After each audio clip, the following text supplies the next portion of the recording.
Flokert për fillojnë nga ty me që e gazetar, po e lëm pak juristin dhe avokatin Gupi që të dëgjoj lajmin dhe pastaj të japi komentet e veta. Si e lexon ti këtë lajm që ndodh tani dhe që ndodh vetëm, po themi, 2 muaj, jo, sa kanë mbetur akoma? Nga zgjedhjet. Nga zgjedhjet. 40 ditë.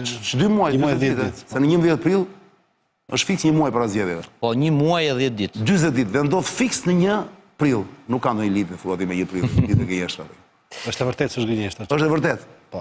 Është e vërtetë sepse kemi dhe faksimile që Ledo do i tregoj tani në ekran. Ndoshta kjo është për të ndryshuar perceptim dhe qasje ndaj 1 prillit. Çudi e madhe. Pra nga sot dhe në vazhdim çdo gjë që na thuhet nuk do e marrim me dyzdim, po do e themi që... A ju kujtohet që në 1 prill ka ndodhur dhe marrëveshja e famshme e Ilir Meta me Edi Ramën, që mundën Berishën 2013, në 1 prill të atij viti. Alianca e Ngjallave i quante doktorin atë kohë, sepse thuaj që po anin ngjall në gjirën e Lalsit në momentin që ranë dakord për të bërë të koalicion të që e shpallën.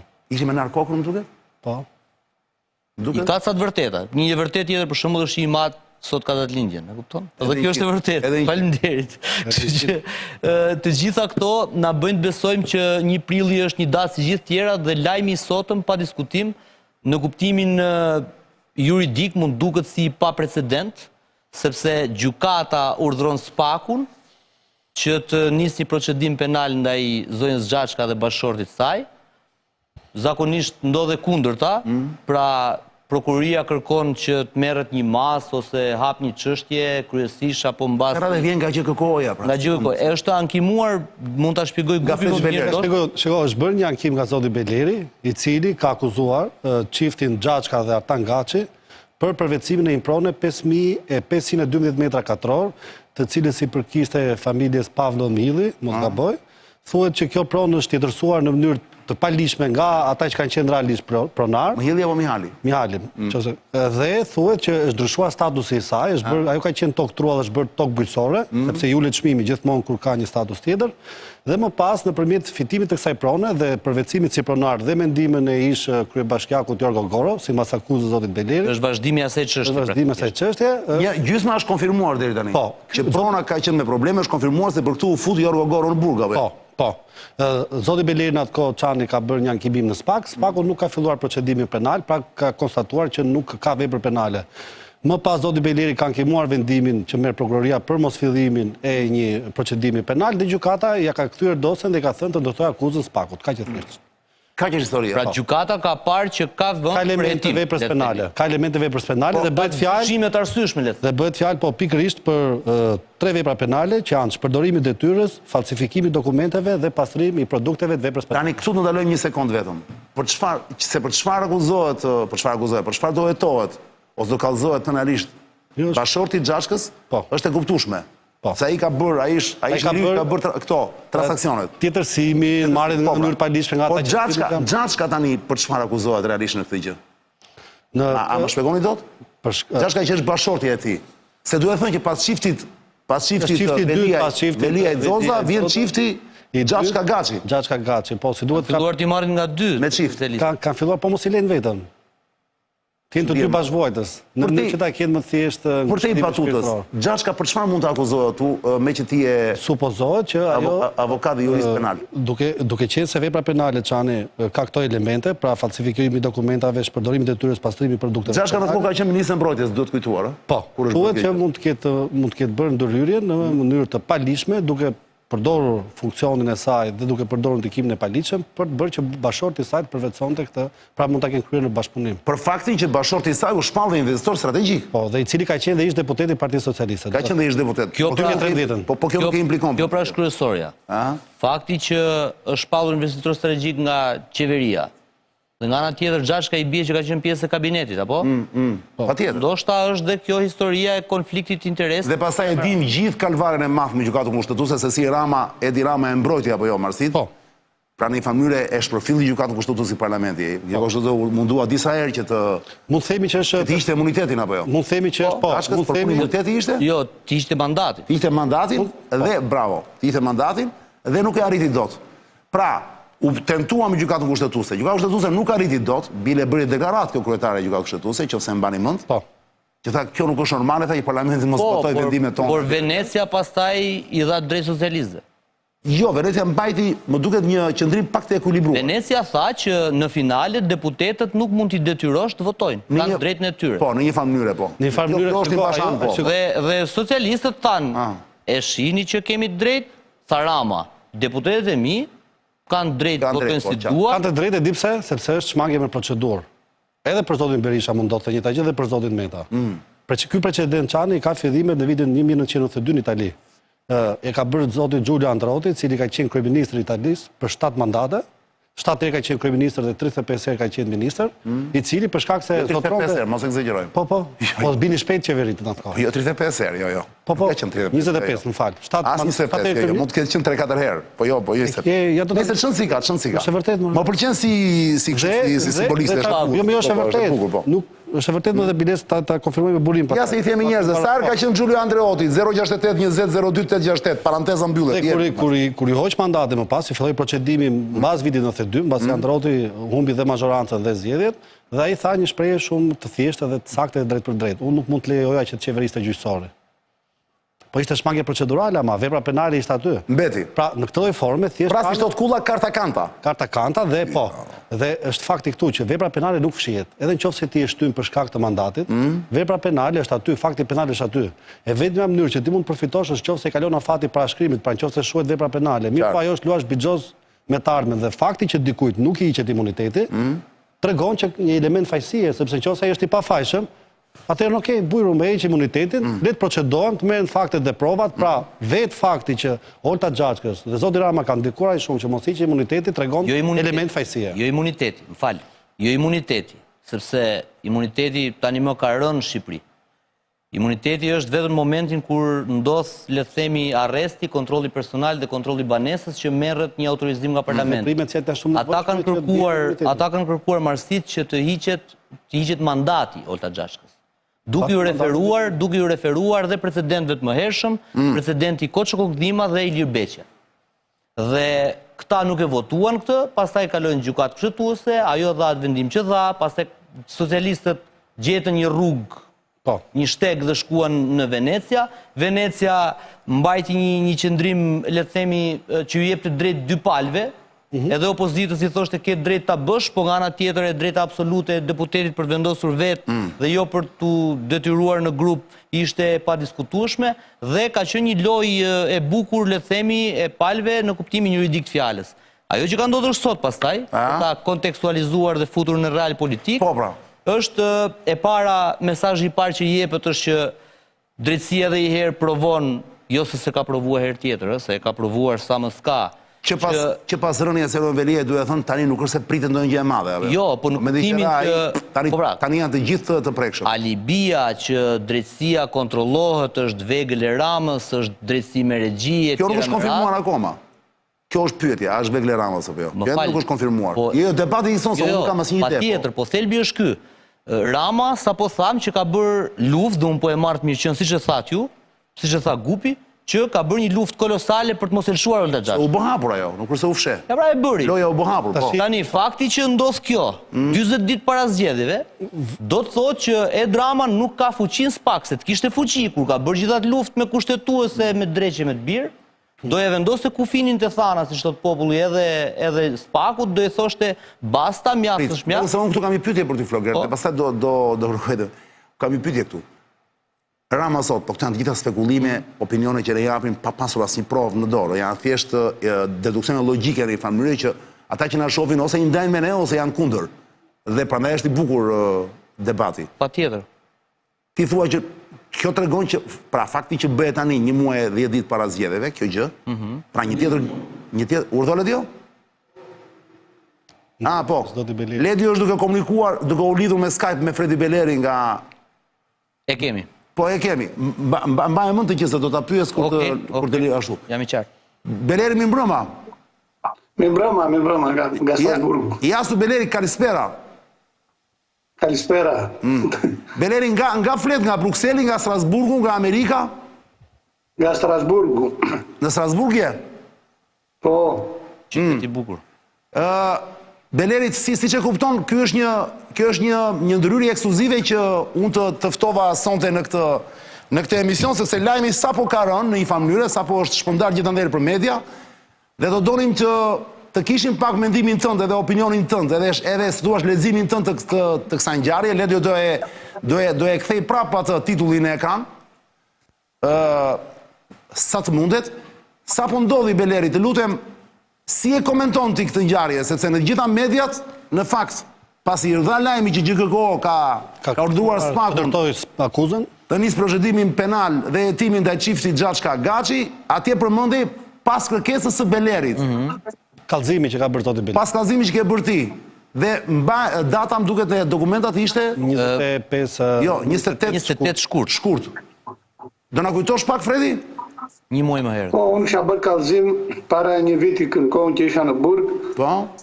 Për falsifikimin e pronës në Dërmi, dy familje nga Dërmiu po zhieshin 30 vite me radhë, dhe sapo to ka bëri njëri nga pronarët, ose pronari që përfitoi me falsifikim, sapo bëri kontratë proshitje me zotin Gaçi, si në mënyrë magjike, to ka u regjistrua dhe u shit.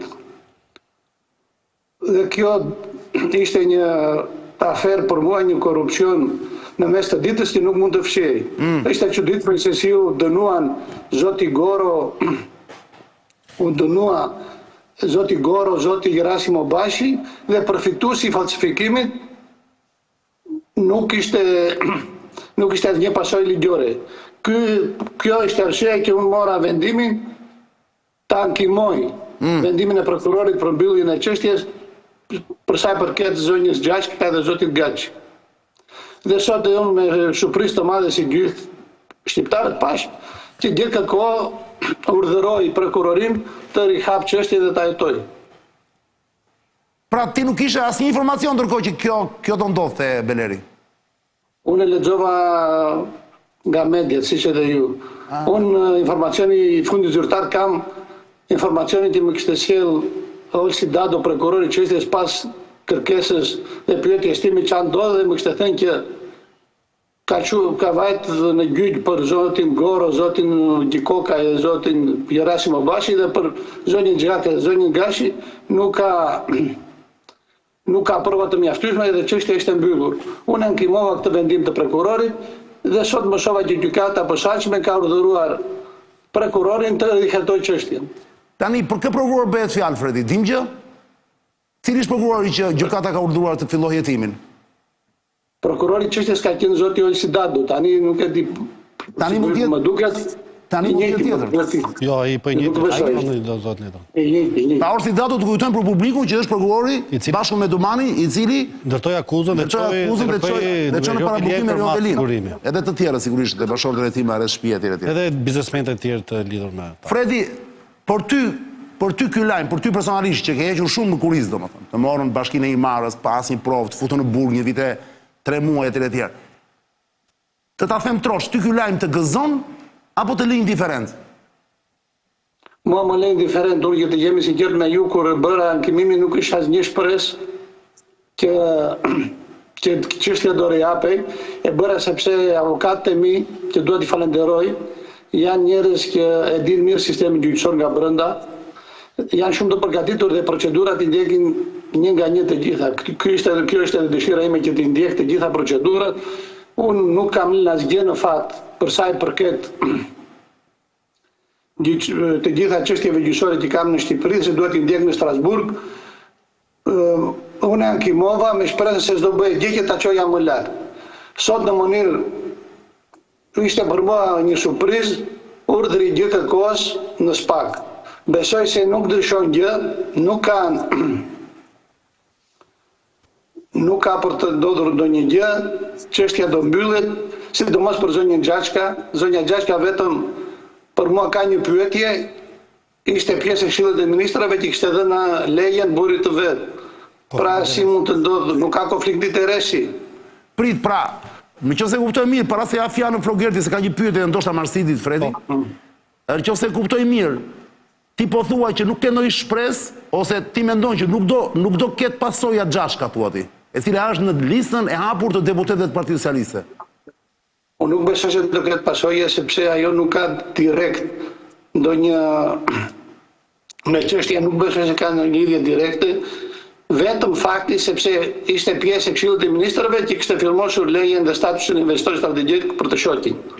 Ato që thash. Okej, atëherë Floker, çfarë? Jo, unë kam mirëmbrëma zoti Beleri, jo, unë kam vetëm një pyetje. Zoti Beleri e ka akuzuar këtë sistem drejtësie, si çdo njeri në hall në kuptimin që kishte i çështje dhe i përballje me të, e ka akuzuar si politike kështu me radhë. Me vendimin e sotëm të gjykatës që urdhëron jo në një farë mënyrë, por në mënyrë drejt për drejt SPAK-un që të nisë një procedim ndaj çiftit Xhaçka Gaçi, ka ndryshuar sadopak mendimi i Fredi Belerit për pavarësinë e gjyqësorit në Shqipëri apo mbetet i njëjtë? Ka ndryshuar. Në fillim besoja se komandonte një njeri gjyqësorin në Shqipëri, tani mendoj se komandojnë klani. Janë klane të ndryshme që komandojnë secili ka një... Ka ndryshuar, por s'ka ndryshuar. Jo, po këtu është afër bindjes tënde, që se komandon njëri në distancë. Unë do them bindjen time, kjo ajo që ka ndryshuar në perceptimin tim, unë besoja në fillim se komandonte vetëm Rama. Tani shikojmë që ka klane të ndryshme brenda gjyqësorit, nuk ka të bëjë ai gjyqësor me pavarësi, është një pastrim, jo secili pastron oborin e vet, klanet, mafia brenda qeverisë zgjidh problemet duke përdorur gjyqësorin. Unë ashtu e lexoj vendimin e sotëm. Nuk kam asnjë besim se SPAK-u është i pavarur dhe gjyqësori në Shqipëri edhe pse në vepron në mënyrë... Prisë me gjeshën Skype ta mbaroj. Mbaroj fjalin Fredi? Them që nuk kam asnjë besim që SPAK-u është i pavarur dhe do jap drejtësi. Vetëm se ka diçka. Zoti Dado, që është prokurori Olsi Dado, që nuk e ka filluar, le të themi, procedimin ndaj zonës Xhaçka, është ai i cili ka treguar që nuk është dashamir ose dashamir, le të themi, ndaj socialistëve, sepse ju ka marrë numrin 2, le të themi, tyre dhe ju ka çuar në burg. Kështu që Zoti Vuça këtë po them që socialistët nuk janë 1, janë 2, janë 3. Dakor, po ky Dadua mund të bëj me Xhaçkën të njëjtën gjë siç mund të ketë bërë me Veliajn, fjala vjen, dhe se nuk duket dashamir me socialistët, që të kuptohemi tani, nuk ka qenë as herën e parë, por nuk është as tani.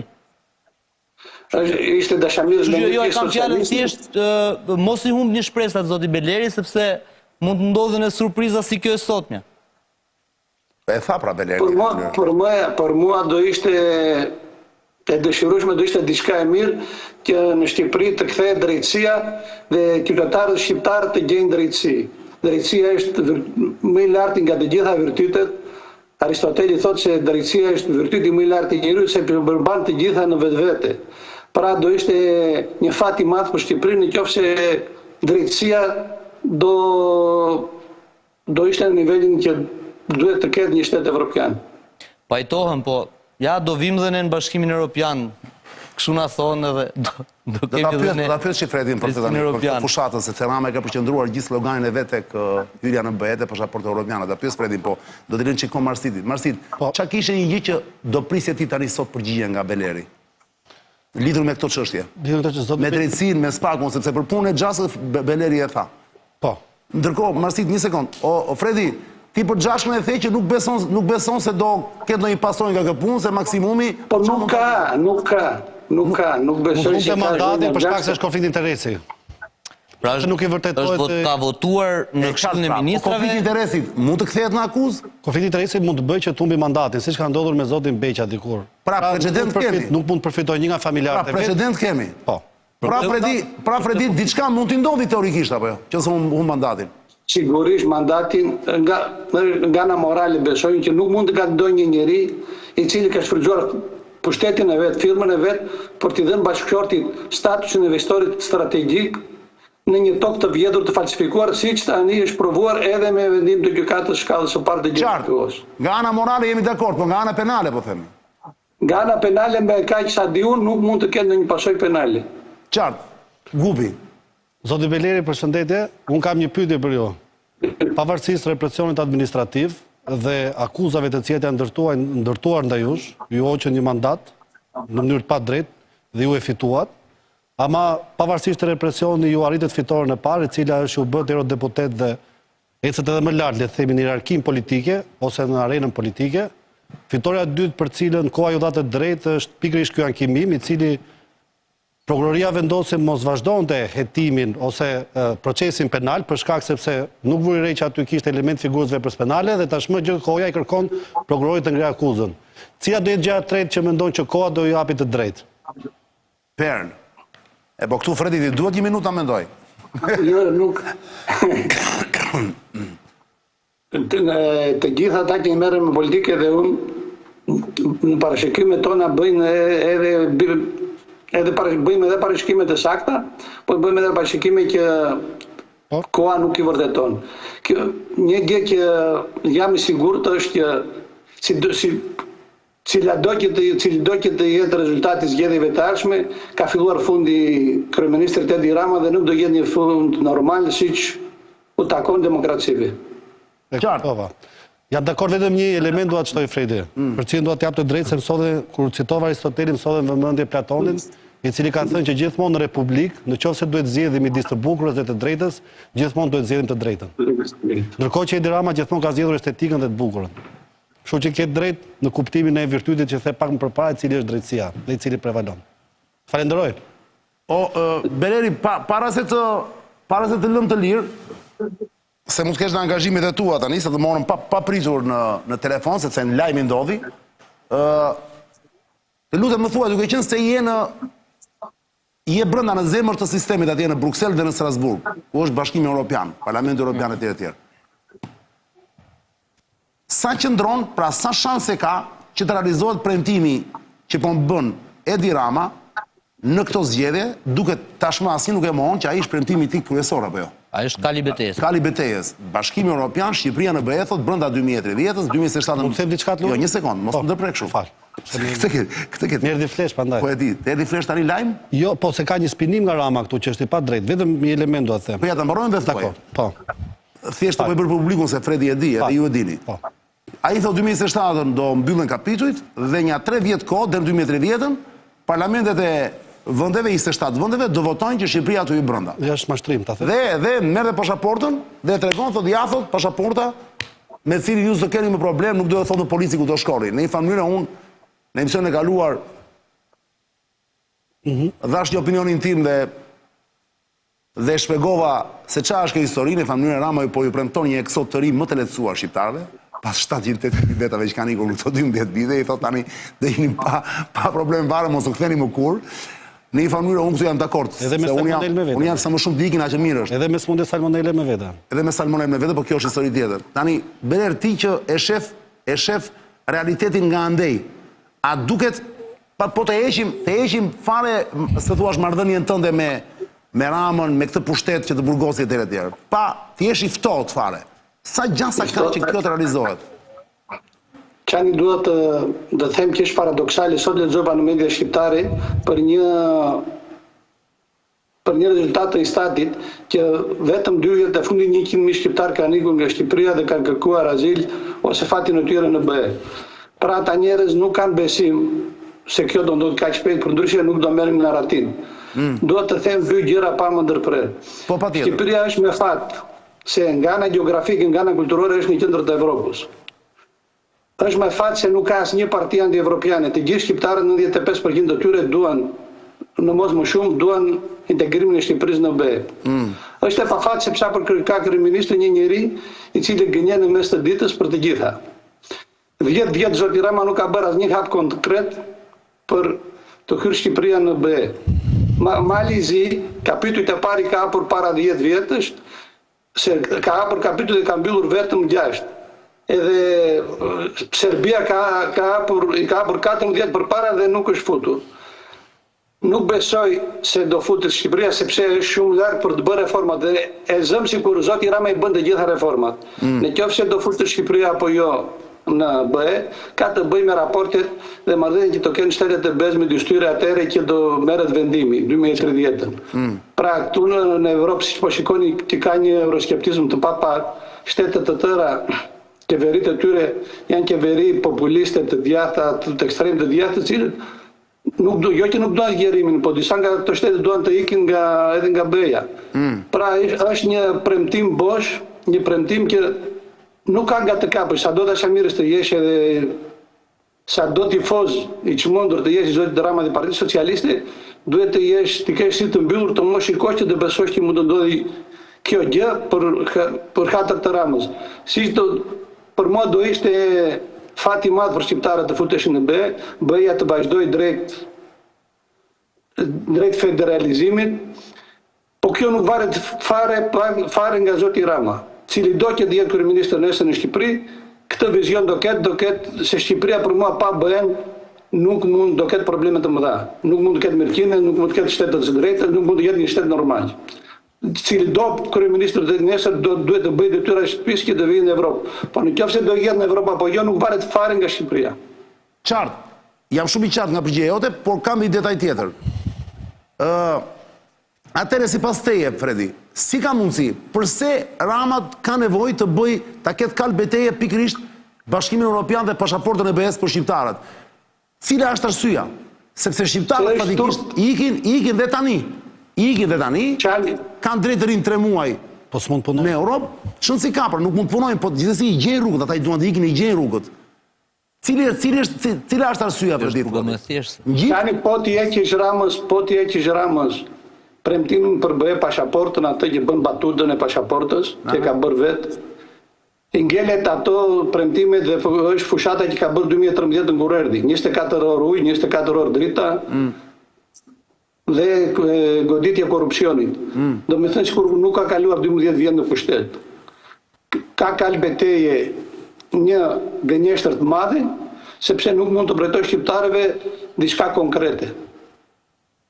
E kuptova. Dhe e fundit fare, në qëse s'kan zotrin, jo, do vi, ja të mbaroj unë dhe pasaj nuk e ashtu më, po me Fredin, të mbaroj unë dhe.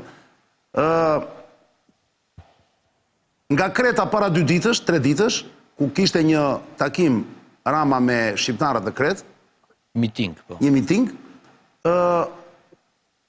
në një famnyre kishte është treguar dashamirës në thonjza. Pra, ka filluar të flasi me superlativa. Konstruktiv. Me superlativa, Athina mu tha një moment, e kupton ti? E tjere. Si duket kjo, Fredi, është një lojë, dhe në fakt nuk është kjo pyetje ime, se kjo është një detaj i vogël që s'ka ndonjë vlerë në fakt, se këto janë gjërat që bën një kameleon. Njeri shantazhon, pastaj ju bën qefin e tjere. Këtë bën politika, mo? Këtë bëjnë. Në përgjithësi nuk e bën kështu politika, po ky është thua i pazakomt. Në përgjithësi bëjnë vetëm këtë në fakt. Po jo për një kohë kaq të shkurtër. Kjo është politikë bulgare. Po, një sekondë le dio. Pyetja ime është kjo. Ka një shprehje të bukur Çani. Po. Që e thon shumë politikanë në Greqi.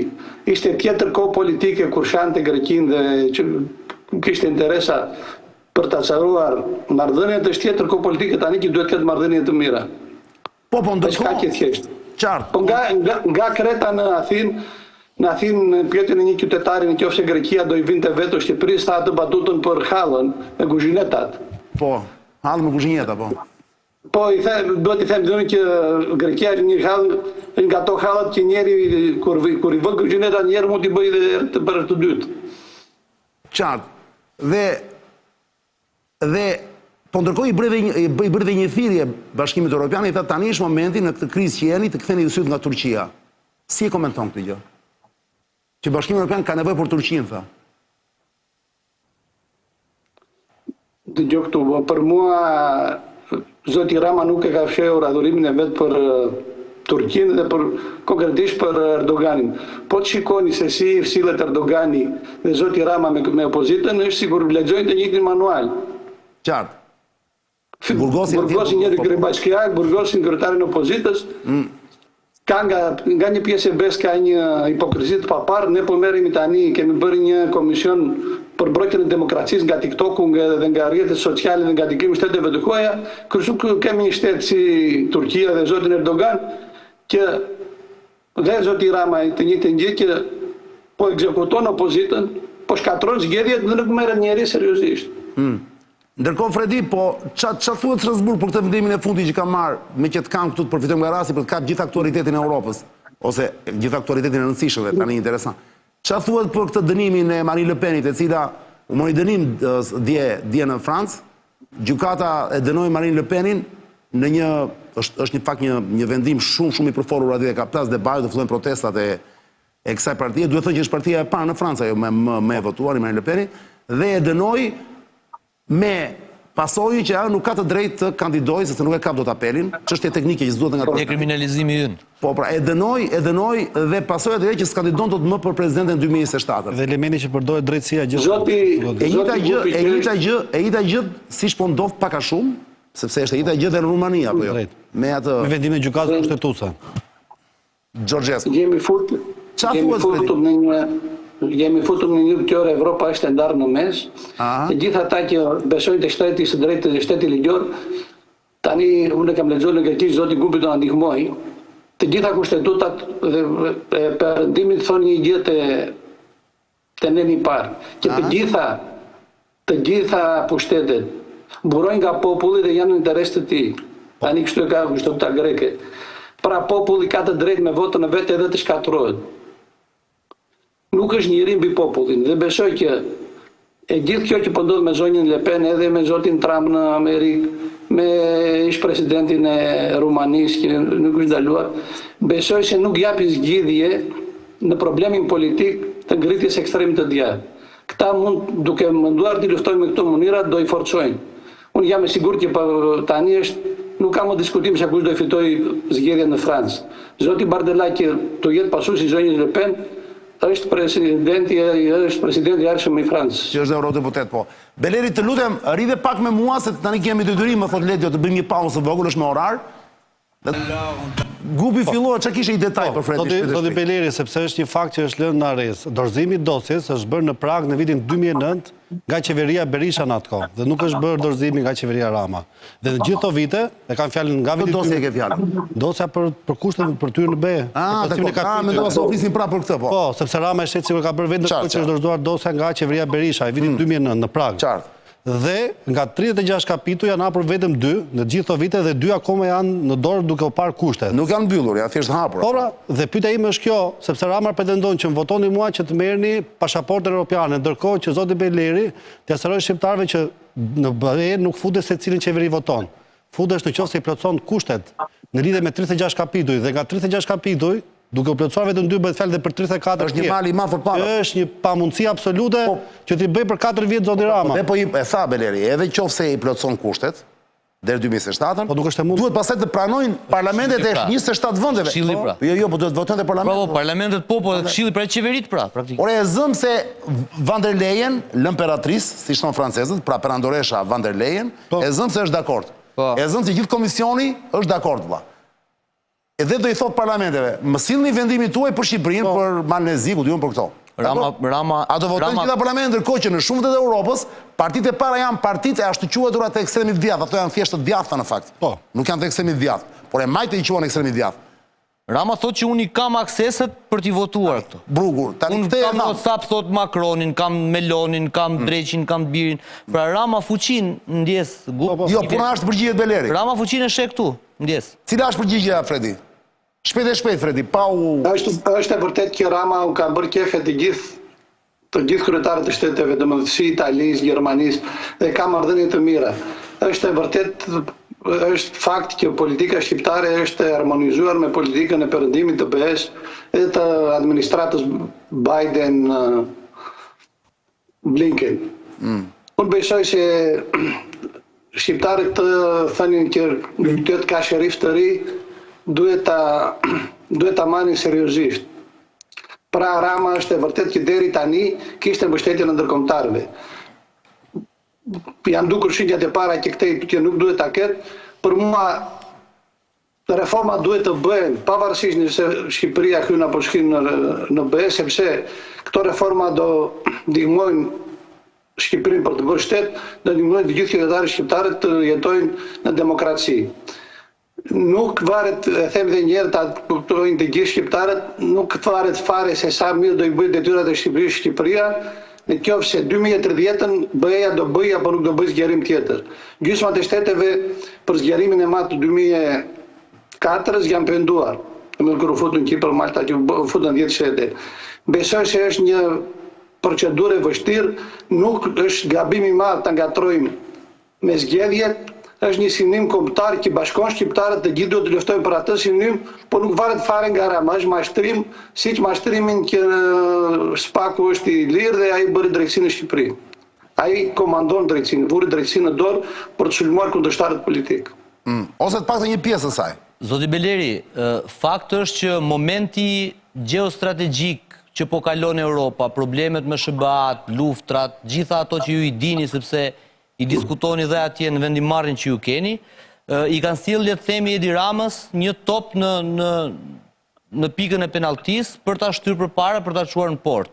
Nga ana tjetër, Rama thotë që unë jam kryeministri, jo një non grata, por unë, i cili kam networkun, kam njohjet, kam konsoliduar marrëdhëniet me kryetarët e shteteve, që këtë moment historik, që e konfirmon edhe zonja Kos, si quhet kjo e zgjerimit, Marta Kos, komisionere e zgjerimit, si që konfirmon një zyrtar tjetër i Brukselit, kur thotë që pas një lajmi që nëzori doktori që do blokohen, jo në gjithë do blokohen, por do hapen shpejt kapituj tjerë dhe po diskutohet që të hapen të gjithë kapituj që deri në 2027 të mbyllen, pra të gjitha këto ndërlidhje, network, rrjet komunikimi që ka Rama, momenti historik i Europës që ka nevoja e kështu me radhë, a nuk mendoni se të gjitha këto në një farë mënyre i japin një shans Shqipërisë që të rikthehet e 2004 që thua ti?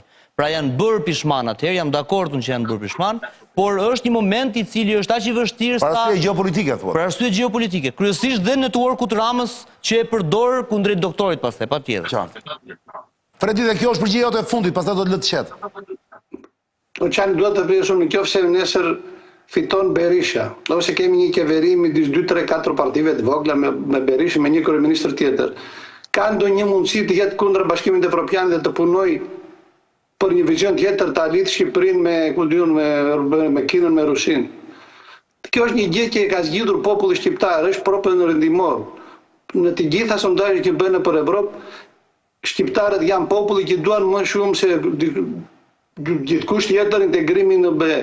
Këtë punë e ka nisur Partia Demokratike. Partia Demokratike është partia që ka shumicën e aleatëve.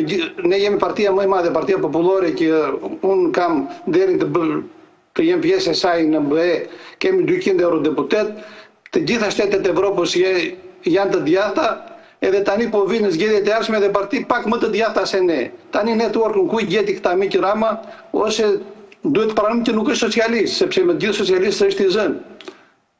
O zoti Rama, është i djathtë.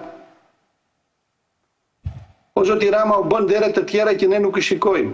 Cilat janë ato dere që u bën shteteve të mëdha, sepse familja më e madhe është familja e Partive Popullore, të gjitha shumica e qeverive në Evropë janë parti të djatha dhe të qendrës së djathtë. Po do ju ketë dhe ju vëndras dhe të Beleri. Ti dhe Rama do jeni aleat më në fund për ta futur Shqipërinë në Bashkimin Evropian. Kështu që pse je kaq pesimist? Unë jam pro-evropian dhe besoj që Shqipëria duhet të futet në BE. Zoti Rama nuk do sepse e komandon. Çani këtu e 10 vjet kur e thoshte unë çuditesha, Rama është autokrat dhe nuk e fshet. Ka autokrat dhe në Europë, s'është problem. Faleminderit. Beleri, faleminderit shumë që pranove të ish në emision sonte, ishte një intervistë ekskluzive që bëm bashkë me rastin, dua ta kujtoj për publik që mbrit tani se ka kap pjesën e parë të emisionit. Folëm sot me Belerin direkt nga Strasburgu, në studio kam Marsit Gupin dhe Flogert Muçën. Beleri në hodhi dritë dhe në kujtoj dhe njerë këtë historinë e famshme të asaj tokës 5.000 m2 që u manipuluan letrat. Po, Fredi. 10 sekonda, vetëm 10 sekonda. Më thot avokati im që ka përgjegjësi zonja Gjaska nga ana e kodit civilit për nga martesa e saj. Domethënë mund të ketë për shkak të martesës, bashkëjetesës, mund të ketë edhe pasojë penale. Dakor. Është bashkëpronare. Është bashkëpronare. Po më erdhe mua i mesazhi. Është pas martesës prona. Është pas martesës. Është pasuri bashkëtorë. Dakor. Fredi, falenderoj shumë. Natën e mirë, faleminderit. Hajde taleme. Jas. I lezetshëm Beleri. Histori shumë interesante kjo. Po. Histori shumë interesante. Kjo e Gjashkës dhe e këtij dhe po Gaçi, në qoftë se çështja do shkojë në fund dhe Spaku do ta hetoj Gaci, çfarë rrezikon realisht? Se edhe për Gjashkën e morën vesh që mund të ketë dhe ajo. Rrezikon dënimin me burg, rrezikon minimalisht 3-4 vite dënim me burg. Po edhe Gaci për shkakun që s'është më deputet tani, që është qytetar i lirë. Si më është jetësim pronë, drejta pronë. Mirë, po kam fjalën merret Spaku dhe me Gacin? Jo është pyetja. Me Gacin? Po. Spaku merr me zyrtarët e lartë apo jo? Po, me Gacin merret për shkak të veprave penale të cilat bëhen në bashkëpunim me zyrtarët dhe për shkak se Jorgo Goro ka cilësinë e zyrtarit. Dakor, e kuptova, Lere. Është çështja e Goros. I cili duhet kujtuar është dënuar me 3 vjet burg, më duket? Po, mund të ndodhë edhe që sepse thotë që mendimin e tij është bërë me të. mund të ketë dhe akuzë të grupit strukturuar që është më shumë se 3 persona, mund. Okej, tani do bëjmë një pauzë vogël dhe pastaj do flasim me dy miqtë e mi, në fakt edhe për dy aktualitetet tjera, l'actualité est très chargée. Aktualiteti është shumë i ngarkuar. Po do bëjmë një pauzë tani, grupi dhe Muça do marrin pak frymë për çepën e tyre, do pim pak ujë, ndërsa ne do